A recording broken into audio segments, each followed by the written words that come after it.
আপনি বললেন যে এক ধরনের আলেমরা নাকি বলতেছে যে এই যে খেলাধুলা নিয়ে বাংলাদেশে উন্মাদনা চলতেছে এটা তো এক ধরনের পাপ। তো এই পাপাচারের কারণে এর গজব স্বরূপ আল্লাহ বন্যা দিয়েছেন, বন্যাতে মানুষজন মারা যাচ্ছে, এই যে একটা দুর্যোগ। তো এই দুর্যোগ হচ্ছে এই খেলাধুলা নিয়ে যে পাপ কার্য চলতেছে, আর্জেন্টিনাকে সাপোর্ট করা বা খেলাধুলা, এইটার গজব স্বরূপ। আমি নিজে কিন্তু এই বক্তব্য দেখিনি বা ফেসবুকে আমি এটা পড়িনি। যেহেতু আপনি প্রশ্ন করেছেন তার আলোকে আমি বলছি, যদি কেউ বলে থাকে আমি তার উত্তর দিচ্ছি, যদি এটা আসলেও কেউ বলে থাকে তো আমি বলবো এটা একটা মূর্খতা, এটা একটা মূর্খতা। তাছাড়া এই কওমি ঘরানার এই মোল্লারা এটা কিন্তু এমনিতেই মূর্খ, এদের কোনো সেন্স, কমন সেন্স নাই।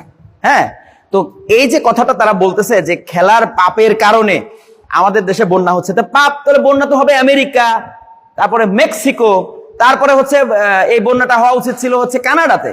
হ্যাঁ, কারণ পাপটা তো হচ্ছে ওইখানে বেশি, আমাদের দেশে আর কি হচ্ছে? তাহলে এখানে জুয়া খেলা হচ্ছে, অশ্লীলতা হচ্ছে, হ্যাঁ সেখানে এই খেলা নিয়ে ব্যাপক পাপ হচ্ছে ওদের দেশে।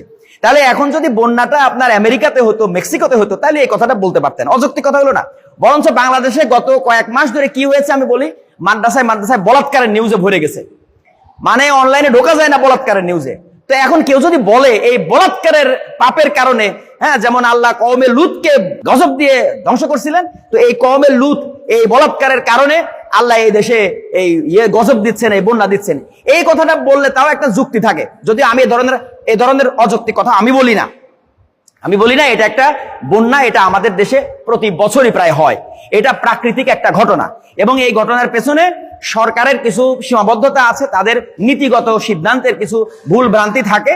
এবং প্রাকৃতিক ভাবে প্রতি বছর আপনারা জানেন যে আমাদের পার্শ্ববর্তী ভারতের যে পাহাড়, বিশেষ করে আমাদের পার্বত্য অঞ্চল দিয়ে শুরু করে মেঘালয়, এরপরে হচ্ছে আপনার আসাম, এই সমস্ত অঞ্চলের যে পাহাড়ি অঞ্চল, সেখানে প্রচুর বৃষ্টিপাত হয় এবং সেই বৃষ্টিপাতের পানিগুলি নদী দিয়ে আসে এবং আমাদের দেশেও প্রচুর বৃষ্টিপাত হয়, কারণ এখানে আমাদের যে বঙ্গোপসাগর, সেখানে ব্যাপক নিম্নচাপ হয়, ঘূর্ণিঝড় হয়, সেগুলির প্রভাবে আমাদের এখানে নানা ধরনের প্রাকৃতিক দুর্যোগ তৈরি হয়। তো সেই প্রাকৃতিক দুর্যোগ মোকাবেলার জন্য আমাদের বিজ্ঞান ভিত্তিক অনেক উপায় আছে।